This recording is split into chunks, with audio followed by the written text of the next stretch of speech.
The main aspect really is that there's increasing evidence that these comorbidities are more common in people with HIV. And there's still a debate about what's driving that.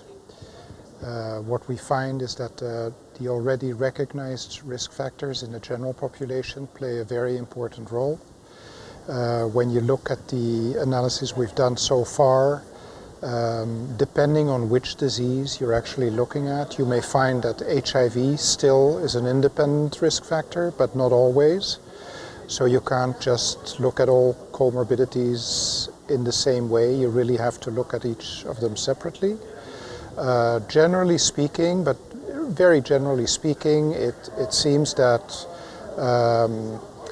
people who have experienced immune deficiency for a more prolonged period of time are at increased risk. So that obviously means that if you would be able to identify people earlier and put them on treatment earlier, this problem or this extra risk may disappear, but we'll have to see, time will tell. Even so, I would say that the people that we're looking at now in our studies are people in their early 50s.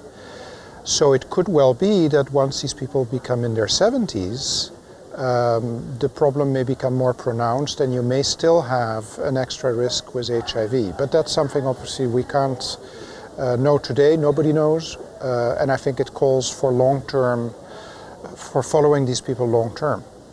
The other thing that you sometimes hear is that people will say, but the people you're studying are the people that have experienced HIV for a long time, they have gone through periods of treatment that were suboptimal, etc., etc. What my answer always is that fortunately, because of treatment, we actually have these people alive today.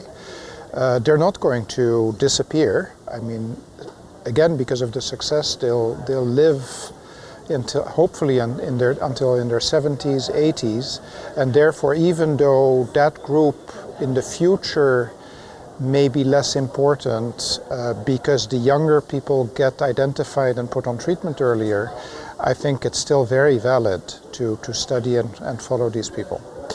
Now the link with aging is still an academic one. The way I look at it is that I actually think that studying this in HIV may provide a model of studying aging, because chronic inflammation is supposed to play an important role in aging, and HIV is a chronic inflammatory condition, and it persists despite treatment. So that's an interesting thing, but I think what my presentation also shows is that until we have reliable markers that measure biological age, it's very hard to test that in the context of HIV.